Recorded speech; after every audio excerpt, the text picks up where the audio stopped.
When my daughter Lena got married, I kept one truth to myself, a truth that could have changed everything if it had come out too soon. I had inherited $9 million from her grandfather, my father, just months before the wedding. I stayed silent, and that silence ended up protecting us both. What happened next proved why discretion sometimes saves lives. Before we continue, take a moment to subscribe. Let us know where you're listening from, and stay with me until the end, because this story is about patience, deception, and the quiet power of waiting. It was January of 2024 when the first crack split open our family. Winter pressed hard against the windows of our modest Sioux City home, the kind of cold that settles into the bones and refuses to leave. Lena stood across from me in the living room, her jaw tight, her eyes blazing with resolve. In her hand, she crushed a glossy wedding invitation until it bent and creased. She told me she was marrying Mason whether I approved or not. I remember pacing the threadbare carpet, my hands curling into fists as years of memories surged through me. Just weeks earlier, we had all sat together at a family dinner where Mason had mocked my old engineering career, calling it quaint, smiling as if he were doing me a favor. I had swallowed my anger for Lena's sake then. Now it all came rushing back. I told her the truth as I saw it. Mason was arrogant, dismissive, and careless with other people's dignity. I reminded her of the text he had sent her, brushing off her ideas as cute, the words still echoing in my head like an insult wrapped in silk. I told her he wasn't right for her. She responded by throwing the invitation onto the coffee table. It skidded forward and knocked over a framed photo of the three of us, Lena, her mother, and me, taken years before everything fell apart. The glass cracked sharply when it hit the floor, the sound slicing straight through my chest. She accused me of jealousy, of holding her back. She reminded me that her mother had been gone for 15 years, that I had raised her alone, and that now she needed her own life. She said Mason loved her. She said she was done asking for permission. Then she grabbed her coat, opened the door, and disappeared into the snow-filled night. The door slammed behind her, and the house went silent. I sank into my chair and stared at the broken photo on the floor. Raising Lena had been my entire world. I had retired early, lived carefully, stretched every dollar to make sure I was present for her school plays, her milestones, her grief. My father had helped when things were hardest, quietly covering bills, always reminding me to protect my blood and trust slowly. He had died just 2 months earlier at 80, leaving behind the result of decades of careful investments. $9 million earned quietly, intentionally. I had planned to tell Lena one day, but not yet. Not with this rushed engagement. Not with a man like Mason hovering so close. That night, as the furnace hummed against the Iowa cold, I made a decision. I would keep the inheritance hidden, not out of shame or control, but out of protection. If Mason knew, I feared exactly the kind of man he might become. Hours later, I called Lena. When she answered, her voice was cautious, guarded. I apologized for pushing too hard. I told her I would support her and attend the wedding. I could hear relief flood her voice. She talked excitedly about the venue, about springtime along the river, about flowers and plans moving faster than either of us could keep up with. After the call, I went into my study and opened the desk drawer. Inside lay the legal envelope from the estate attorney. I placed it inside a lockbox, slid it into the back of the closet, and closed the door. Some truths are safest when they are carried alone. The following weeks passed in a blur of forced smiles and uneasy compromises. February softened the snow into slush. I visited my father's grave and knelt in the wind, asking silently what he would do. I remembered fishing trips, chess games, his warnings about people who moved too fast toward money they did not earn. I threw myself into wedding preparations. I watched Lena twirl in her gown under harsh bridal shop lights and told her she looked beautiful. I met Mason's mother, Victoria, a woman polished to the point of sharpness, who spoke as if every room needed improvement the moment she entered it. At a planning lunch, Mason spoke about the wedding like it was an acquisition, something to be optimized. Victoria whispered about prenuptial agreements and safeguards, her voice low but not low enough. My instincts tightened. Later, alone, I asked a lawyer friend about inheritance privacy. He told me silence was protection if done correctly. That was all I needed to hear. By March, Lena and Mason were living together. He talked often about buying a bigger house, about upgrading their life. At one dinner, he casually asked what savings I had tucked away.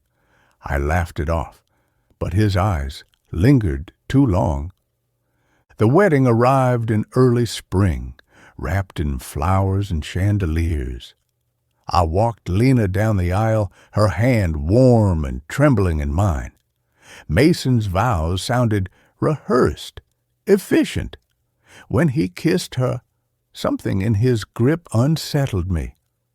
At the reception, jokes were made about progress, about moving up in the world. Laughter followed, but it felt pointed. I watched Lena dance, smiling, trying to convince myself I was wrong. As the night ended and their car disappeared into the dark, the unease remained. 1 week later, my phone rang. Lena was crying. She asked me to come get her. Everything after that would change everything before it.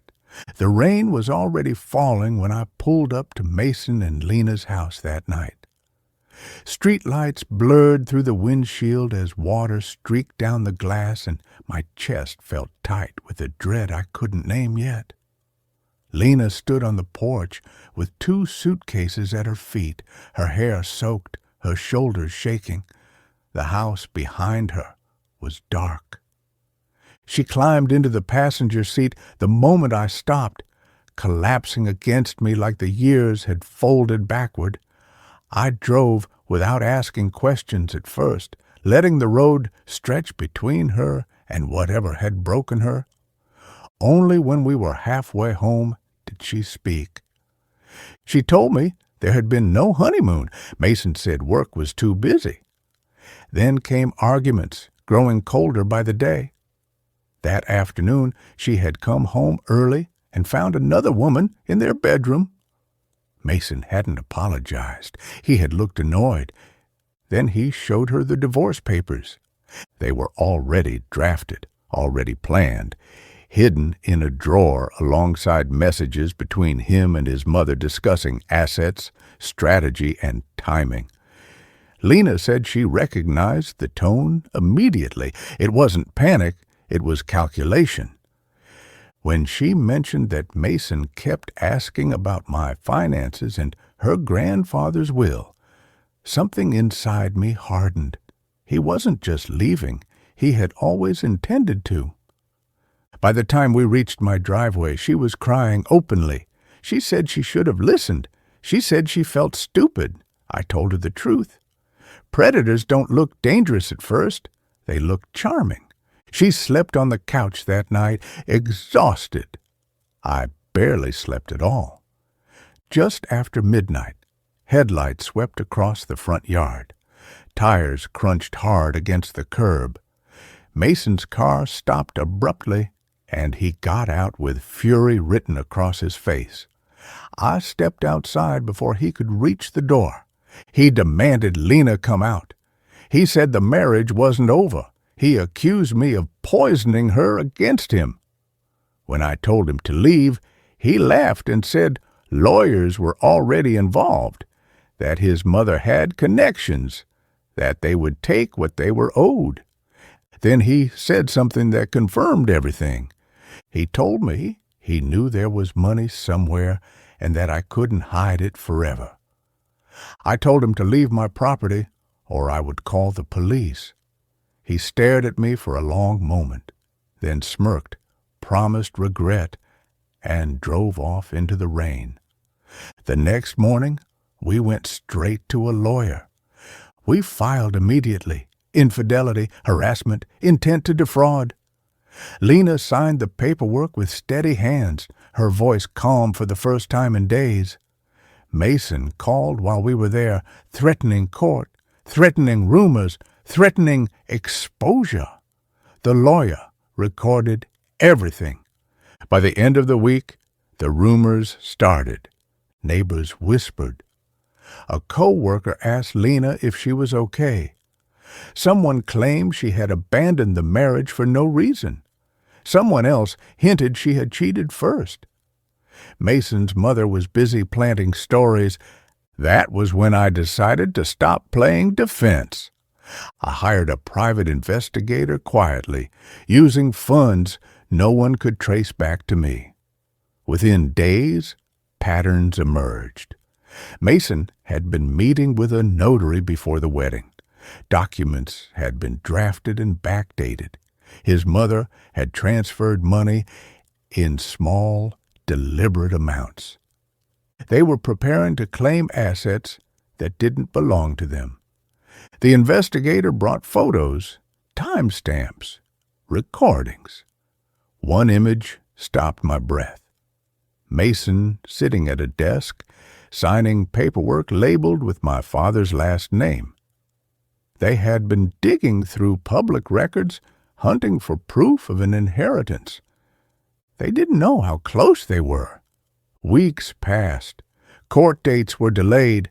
Mason grew bolder.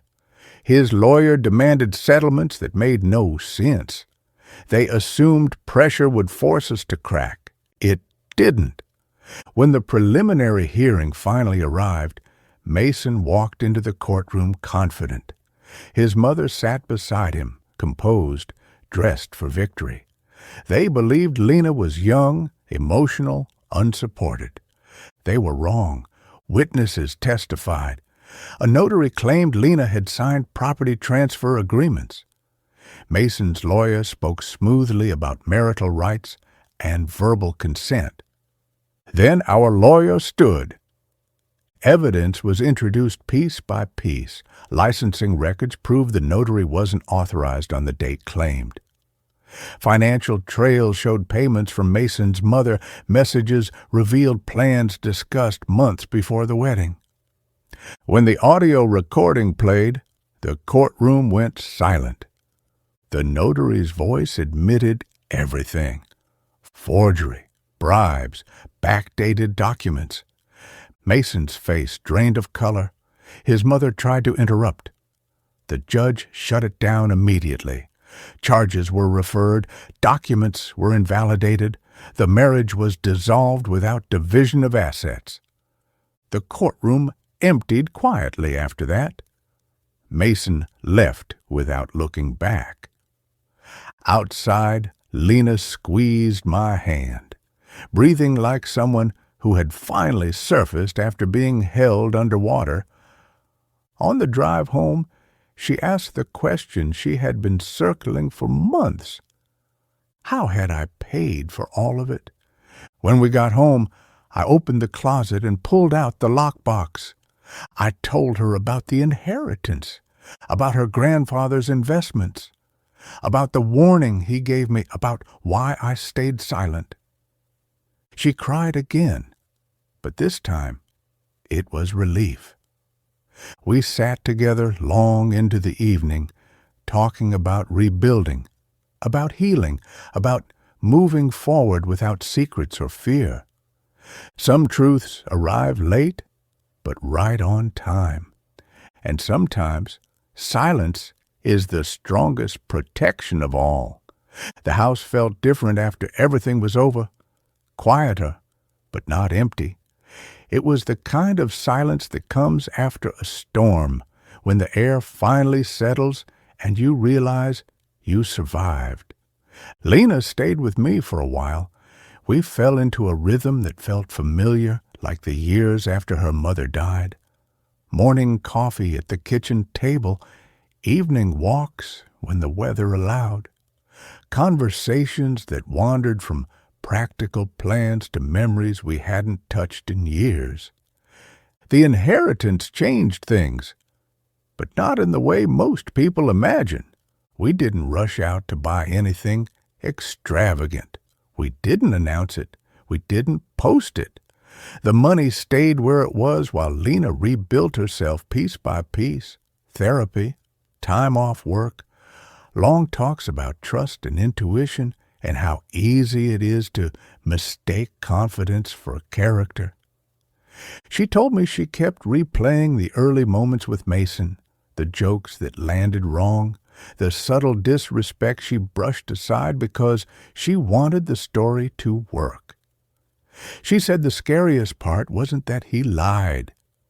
It was how easily she convinced herself not to see it.